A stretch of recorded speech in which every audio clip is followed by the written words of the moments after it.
Hello everyone, आज है 11 मार्च और आज इस वीडियो में हम बात करने जा रहे हैं रिलायंस पावर के बारे में। 34 रुपीज़ का शेयर है। आज भी यहाँ पर 1 से 1.5% का फॉल है।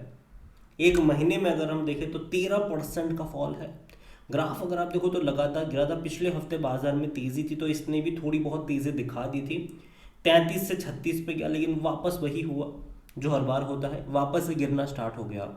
कल भी फॉल था, आज भी यहाँ पर फॉल देखने को मिल रहा है। बात करेंगे इस कंपनी के बारे में कि भाई साहब यहाँ पर चल क्या रहा है, मौके धोखे क्या सिनारियो देखने को मिल रहा है, सब कुछ डिस्कस करेंगे। लेकिन उससे पहले अगर आपने अभी तक चैनल को सब्सक्राइब नहीं किया है तो प्लीज़ अभी इसे सब्सक्राइब कर लीजिए, क्योंकि आगे भी बहुत सारे वीडियोस हैं जो वो काफ़ी ज़्यादा हेल्प करेंगे। तो देखिए, 33 रुपये का शेयर है, 13% का फॉल है एक महीने में, और एक साल में देखो तो अभी भी 50% का ग्रोथ है। और ग्राफ देखो इंटरेस्टिंग है, पिरामिड कई सारे बने हैं। तेजी आई गिरावट आई, तेजी आई गिरावट आई, बहुत बड़ी तेजी आई थी। यहाँ पर ये 55 रुपये पर गया था ऑलमोस्ट। वहाँ से एक मेजर फॉल आया जो वापस इसको पटक के चला गया 34 पे। फिर तेजी दिखाकर ये 45 से ऊपर गया, फिर उसके बाद लगातार गिरावट है। देखो बीच बीच में इसने अटेम्प्ट करे हैं जहाँ पर ये 10-12% की तेजी दिखाता है, लेकिन हर बार वहाँ से वो नीचे की तरफ ही गिर रहा है।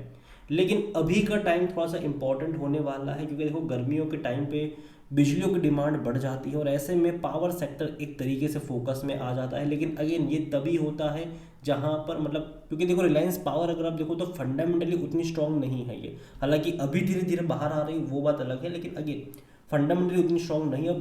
और बुल रन में ये कंपनियां दौड़ जाती है, बे मार्केट में इनकी पिटाई बहुत ज़्यादा होती भी है। 5 साल में देखो तो अभी भी 2300% का ग्रोथ है। 1 रुपए का शेयर था, वहां से तेजी पकड़ के 55 रुपए पर गया था, वहां से फॉल दिखाया है इसने। तो ये चीज़ें हुई है, मेजर फॉल हमने यहाँ पर देखे हैं, लेकिन पिरामिड से बने हैं। गिरावट मुझे लगता है कि अभी भी थोड़ा सा और वेट करना चाहिए, और धीरे धीरे यहाँ पर 30 रुपए के आसपास, 25 से 30 रुपए का जो लेवल होगा वो एक इम्पॉर्टेंट लेवल होगा। और दूसरी बात, बाकी का जो कामकाज है वो गर्मियों का टाइम कर देगा, जहाँ पर बिजलियों के दाम जो है वो डेफिनेटली सरकार ज़्यादा पे करती भी है, और जो डिमांड होती है बिजली की वो इन गर्मियों में बढ़ भी जाती है। और हर जगह आपको इन कंपनियों की बातचीत देखने को मिलती रहती है। ठीक है, टीवी चैनल्स पे आपको यही देखने को मिलेगा कि गर्मियों ने इतने रिकॉर्ड तोड़े, इतनी रिकॉर्ड तोड़ बिक्री हुई है एसीज की, यहाँ पे इतना हुआ है, ये सब आपको देखने को मिलेगा। और उन सबको चलाने के लिए चाहिए भाई साहब बिजली, और पावर कंपनियों का फ़ायदा होता है इसमें। जहाँ तक आज वॉल्यूम की बात करें तो देखो 1 करोड़ 55 लाख से भी ज़्यादा के शेयर ऑलरेडी यहाँ पर ट्रेड हो चुके हैं। कंपनी का जो 52 वीक्स का हाई वो 53-54 रुपीज़ का है। लो 19 रुपये का, वहाँ से तेज़ी पकड़ी थी इसने, अभी वापस से गिरावट भी है। ऑल टाइम हाई एक टाइम ऐसा था जब 500 रुपये का भी था, हालांकि वो बहुत पुरानी बात है ये। रिलायंस पावर वो कंपनी जिसके आईपीओ की बहुत ज़्यादा हाइप हुई थी बहुत सालों पहले, जब जब अनिल अंबानी का बहुत अच्छा दौर चल रहा था। ठीक है, इसके आईपीओस की वजह से इतनी इतनी हाइप थी, इतनी हाइप थी, इतना सब्सक्राइब हुआ था, लेकिन आज तक वो वहाँ पर पहुँच नहीं पाया। उसके बाद उतना उतना मेजर फॉल भी हमने देखा है।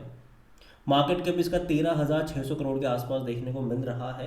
कंपनी के बारे में अगर हम वैल्यूएशन देखें तो देखिए इसका जो पी रेशो 5.70 का है, सेक्टर पी 19 से करीब का है। फाइनेंशियल्स अगर आप देखोगे तो यहाँ पर इनका पी इतना अच्छा होने की वजह है कि सितंबर क्वार्टर में वन टाइम पैसा आया था, वरना एक्चुअली में इसका जो पी रेशो है वो नेगेटिव में है, कोई पॉजिटिव में इसका पी नहीं है। अगर सितंबर का जो वन टाइम प्रॉफिट वाला अगर हम काउंट ना करें तो नेगेटिव में ही इसका पी रेशियो है। तो अगेन फंडामेंटल्स उतने ज़्यादा अच्छे नहीं है, लेकिन अगेन धीरे धीरे बेहतर हो रहे हैं, प्रॉफिटेबल हो रहे हैं ये।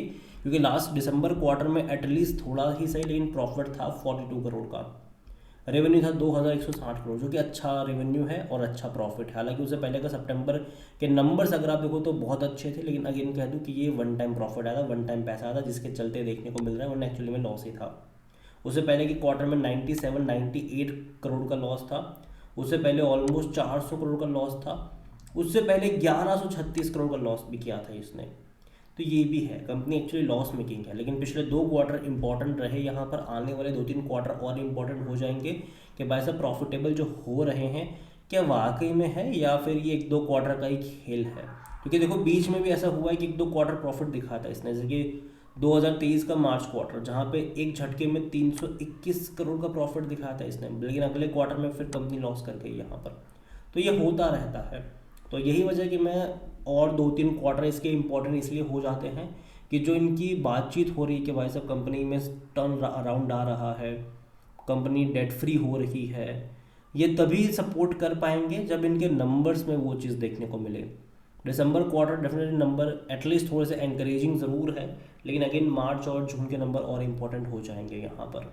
जहाँ तक शेयर होल्डिंग के बारे में बात करें, प्रमोटर की होल्डिंग 23.26% की है, 0% म्यूचुअल फंड, कुछ भी नहीं उनके पास, ठीक है। 2.80% डोमेस्टिक इंस्टीट्यूशंस के पास है, 12.96% की बड़ी क्वांटिटी एफआईएस वाले लेकर बैठे हुए हैं। अब देखना यह है कि मार्च में उन्होंने बिकवाली करी है कि नहीं, क्योंकि जनरली एफआईएस लगातार बेच ही रहे अभी भी। रिटेल की होल्डिंग यहाँ पर देखो तो 27.79% की है, और जो अदर पार्टीज़ है वो 33.19% का स्टेक यहाँ पर लेकर बैठे हुए हैं। तो शेयर होल्डिंग पैटर्न उतना एक्साइटिंग नहीं, लेकिन फिर भी डिसेंट मैं कहूँगा यहाँ पर, जिस तरीके से रिलायंस पावर की रेपुटेशन है उसको ध्यान में रखते हुए। देखिए ओवरऑल अगर बात करूँ इस कंपनी की, फंडामेंटल बहुत ज़्यादा ख़राब थे, लेकिन फिर भी भाई साहब तेज़ी यहाँ पर देखने को मिली। खबरों का बहुत ज़्यादा हाथ रहा इसके पीछे, खबर आ गई।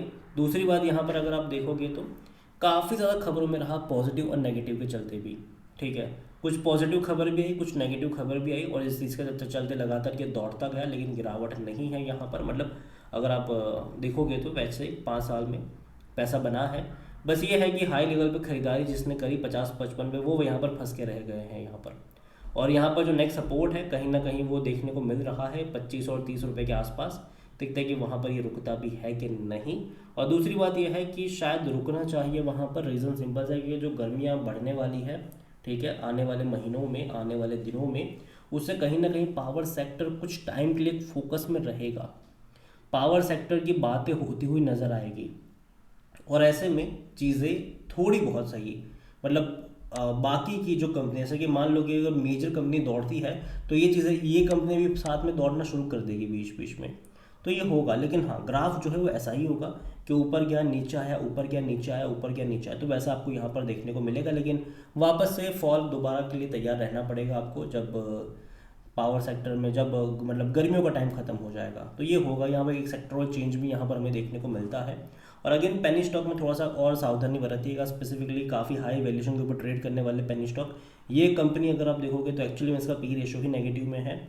अगर मैं सितंबर के क्वार्टर के नंबर्स अगर मैं उसको वहाँ पर ऐड ना करूँ तो एक्चुअली में नेगेटिव में है यहाँ पर। यही वजह कि थोड़ा बहुत फंडामेंटली स्ट्रॉन्ग भी नहीं है ये, तो बहुत ज़्यादा जल्दबाजी यहाँ पर नहीं करनी चाहिए, मतलब रिलायंस पावर के शेयर में। तो देखो मैं इतना ही कहूँगा, दूर बैठो, अभी के लिए तमाशा देखो, और 25-30 रुपये के लेवल पर आपकी नज़र होनी चाहिए। अगेन ये मेरा पर्सनल ओपिनियन है, कोई भी इन्वेस्टमेंट एडवाइस नहीं है। जिसके पास है वो होल्ड कर सकता है, ये मेरा मानना है। तेज़ी में निकलने के मौके ढूंढने चाहिए, ना कि आप यहाँ पर अभी इतनी गिरावट में बेच कर निकल जाओ, ये मेरा मानना है, ठीक है। इसके अलावा 2 और पावर कंपनी भी है। एक है जेपी पावर, जिसने एक महीने में 3.5% का फॉल दिखाया है, और एक साल में अगर आप देखो तो 18% का फॉल है, 23 रुपये से गिरकर नीचे आया है ये भी। एक और है, और वो है रतन इंडिया पावर, आज 3.5% का फॉल है, एक महीने में 10% का फॉल है। एक बड़ी तेज़ी दिखाई थी पिछले हफ्ते, ये हफ्ते में दोनों दिन मेजर फॉल आया है। एक साल का अगर आप ग्राफ देखो तो 2% का ग्रोथ है, लेकिन 20 रुपये से लेवल से गिरकर नीचे आया है। और अगर आप चाहते हैं कि मैं इन दोनों के ऊपर एक डिटेल वीडियो बनाऊं, तो कमेंट में जिस किसी कंपनी के ऊपर आप वीडियो चाहते हैं उसका नाम लिखिएगा। जितनी ज़्यादा कमेंट आएगी उतना ही जल्दी वीडियो आएगा। इसके अलावा रिलायंस पावर के बारे में भी आप क्या सोचते हैं वो भी आप मुझे कमेंट में लिख के बता सकते हैं। Thank you.